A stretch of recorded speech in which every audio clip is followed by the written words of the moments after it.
आजच्या लेक्चरला आपण रोटेशनल डायनॅमिक्समध्ये थेरम ऑन पॅरलल ॲक्सेस शिकणार आहोत. थेरम ऑन पॅरलल ॲक्सेस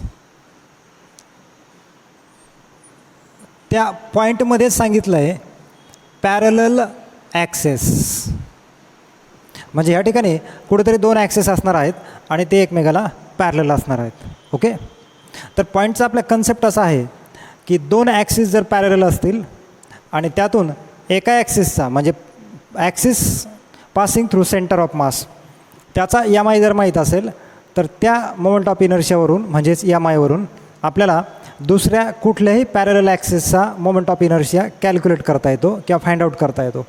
हा जो कन्सेप्ट आहे त्याला म्हणतात theorem on parallel axis. Okay, तर पॉईंटकडे पुढे जाण्याच्या आधी आपण फिगर काढूया आणि नंतर साईड बाय साईड पुढे जाऊया. कन्सिडर एनी ऑब्जेक्ट, कुठला तरी ऑब्जेक्ट आपण कन्सिडर केला आहे of any shape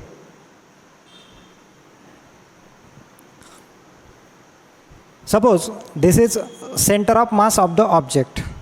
let see is centre of mass of the object. Therefore this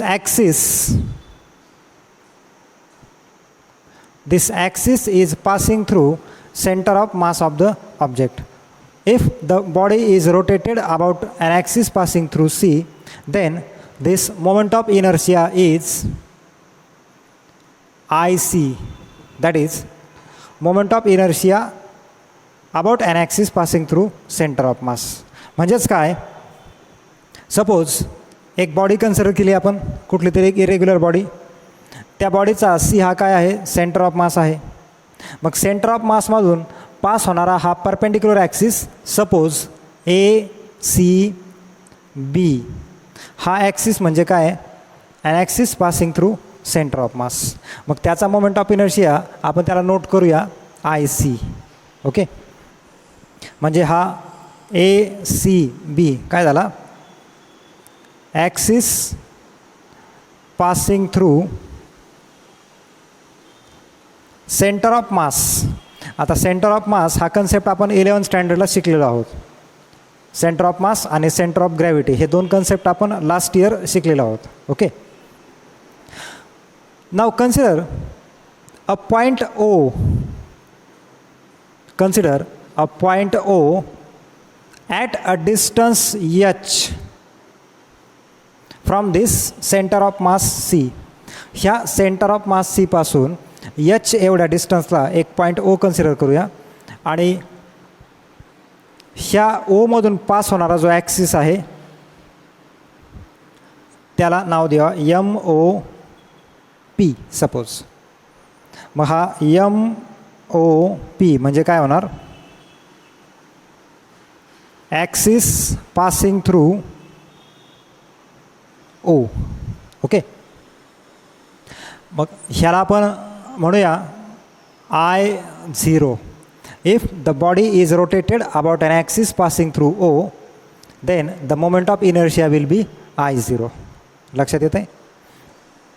मग आता आपल्या पॉईंटचा कन्सेप्ट असा आहे की जर आपल्याला ह्या सेंटर ऑफ मासमधून पास होणाऱ्या ॲक्सिसचा एम आय जर माहीत असेल तर ह्या एम आयवरून म्हणजे ह्या आय सीवरून आपल्याला ह्याचा कुठलाही पॅरलल ॲक्सिस घेतला तर त्याचा मोमेंट ऑफ इनर्शिया कॅल्क्युलेट करता येतो.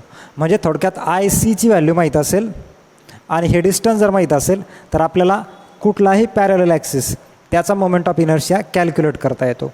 हा जो थेरम आहे ह्याला म्हणतात थेरम ऑन पॅरलल ॲक्सिस. लक्षात येत आहे. नाव consider any element of mass D M. Suppose ह्या ठिकाणी ह्या डी पॉईंटला कुठलं तरी एक मास डी एम आपण कन्सिडर केलं.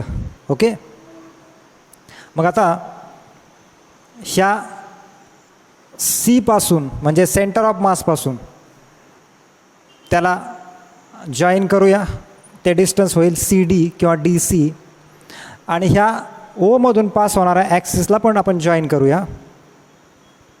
ते डिस्टन्स होणार ओ डी किंवा डी ओ. लक्षात येत आहे. त्यानंतर ही जी लाईन आहे ओ सी त्याला प्रोड्यूस करूया पुढे. आणि हा परपेंडिक्युलर ड्रॉ करूया. ह्या ठिकाणी पॉईंट एन नोट करूया. ओके, लक्षात येतं आहे. Now the distance of that mass D m, जे आपण small mass D m consider केलेलं आहे, ह्या ठिकाणी नोट करतो मी स्मॉल मास डी एम. एक पॉईंट मास, ह्या बॉडीचं पॉईंट मास किंवा स्मॉल मास कन्सिडर केलं आहे आपण डी एम. ते डी एम मास ह्या ॲक्सिसपासून किती डिस्टन्सला आहे, तर ते आहे डिस्टन्स डी सी. ओके, मग by definition of moment of inertia, by the definition of moment of inertia हा आय सी किती होणार, I C equal to d C square into D M. आपण मोमेंट ऑफ इनर्शियाचे दोन फॉर्म्युले पाहिले होते. एक फॉर्म्युला असा होता summation of m i r i square, आणि दुसरा फॉर्म्युला असा होता integration R square into D M. Moment of इनर्शियाचे दोन फॉर्म्युले होते. तर आपण सेकंड फॉर्म्युला आपण यूज केला आहे. आर म्हणजे डिस्टन्स असतं आणि डी एम म्हणजे काय, स्मॉल ऑर पॉईंट मास असतं. ओके, मग ह्या ठिकाणी स्मॉल मास डी एम आहे आणि ह्या मास डी एमचं ह्या ॲक्सिसपासूनचं डिस्टन्स किती आहे, डी सी. म्हणजे moment of inertia about an axis passing through centre of mass म्हणजेच आय सी. आय सी किती असणार, D C square d m असणार. लक्षात येते.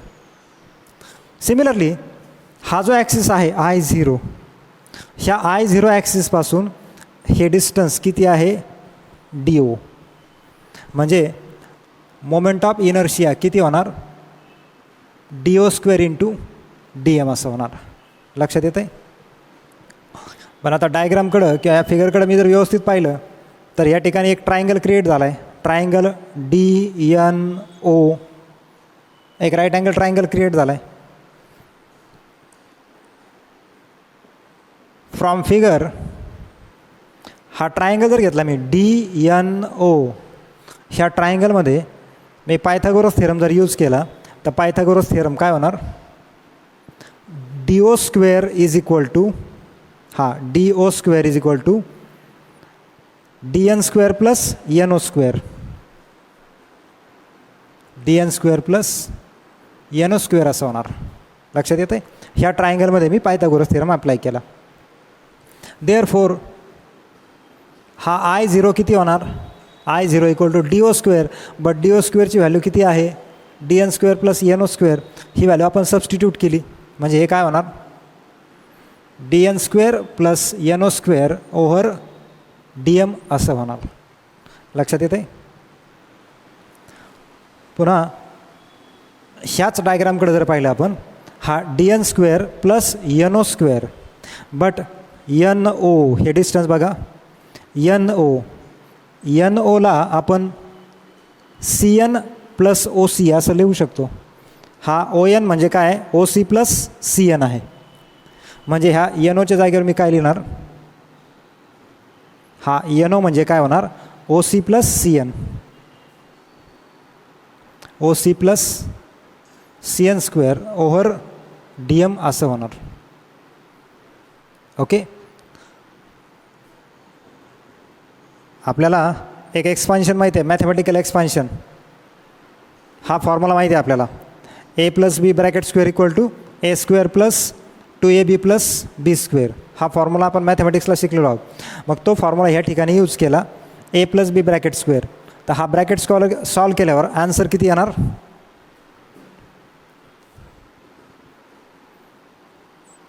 ए प्लस बी ब्रॅकेट स्क्वेअरचा फॉर्म्युला यूज केल्यावर A square plus two A B plus B square म्हणजेच O C square plus two O C into C N plus C N square असं होणार. लक्षात येत आहे. त्यानंतर पुन्हा आता हे बघा, ह्या ट्रायंगलमध्ये बघा D N square plus C N square, हा D N square plus C N square is equal to काय असणार, डी सी स्क्वेअर असणार. हा D N square plus C N square, D N square plus C N square. ह्या ट्रायंगलकडे जर पाहिलं, triangle D C N, dn² plus cn² is equal to काय असणार dc². म्हणजे हा dn² प्लस cn² याला मी रिप्लेस कशाने करणार dc² ने रिप्लेस करणार. म्हणजे I0 इक्वल टू काय होणार dc² plus OC² plus 2OC into CN over DM. Okay. But हा OC म्हणजे काय आहे हे डिस्टन्स h आहे. OC म्हणजे डिस्टन्स h. इंटिग्रेशन सेपरेट करूया. I0 equal to integration dc² dm plus हा OC म्हणजे काय आहे h² integration h² dm 2h हा 2 OC म्हणजे h आहे आणि CN integration dm. Okay.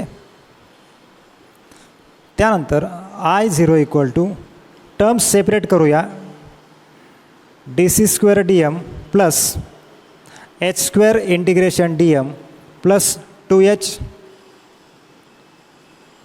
CN dm. Okay. But हा फॅक्टर जर पाहिला आपण इंटिग्रेशन dm म्हणजे total mass of the object असतं.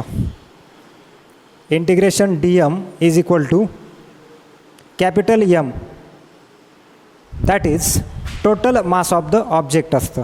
Okay. And this 2h CN over dm हे CN जर पाहिलं तर CN बघा हे distance from the centre of mass आहे आणि त्याचं इंटिग्रेशन ऑलवेज 0 असतं. हे 2h CN इंटिग्रेशन dm हे काय असतं 0 असतं. मग ह्या व्हॅल्यू जर मी ह्या अबोव इक्वेशनला सबस्टिट्यूट केल्या तर I0 इक्वल टू काय होणार I0 इक्वल टू हे बघा इंटिग्रेशन dc² dm.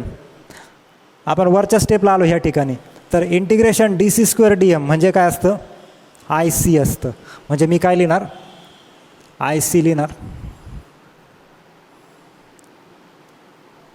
हा h² आहे हा h² आणि इंटिग्रेशन dm म्हणजे काय कॅपिटल M आहे म्हणजे h² इंटू M आणि प्लस ह्या लास्ट टर्मचं इंटिग्रेशन किती असतं तर ते 0 असतं. म्हणजेच I0 इक्वल टू काय होईल IC plus MH². This derivation is called as parallel. This expression is called as theorem on parallel access. लक्षात येते. मग आता हा IC जर माहीत असेल तर IC वरून आपल्याला हा I0 कॅल्क्युलेट करता येतो. Moment of inertia about centre of मास जर माहीत असेल तर त्यावरून आपल्याला moment of inertia about any parallel axis find out करता येतो. लक्षात येते. हे स्टेटमेंट आहे थिअरम ऑन पॅरलल ॲक्सिसचं. मग त्यावरून व्हर्बली स्टेटमेंट कसं होईल हे डेरिवेशन लक्षात राहिलं किंवा हा फॉर्म्युला लक्षात राहिला तर त्यावरून आपल्याला स्टेटमेंट लिहिता येतं. मी स्टेटमेंट कसं लिहिणार the moment of inertia about any axis is equal to the sum of ही बेरीज आहे the sum of moment of inertia about an axis passing through center of mass and parallel to the given axis and the product of mass of the object and square of the distance between two axes. This statement is called theorem on parallel axis. Statement पुन्हा repeat करतो. The moment of inertia of a body about any axis is equal to the sum of moment of inertia about an axis passing through center of mass and parallel to the given axis and the product of mass of the object and square of distance between two axes. This statement is called theorem on parallel axis. लक्षात येते. Hope so point clear झाला असेल. Thank you very much.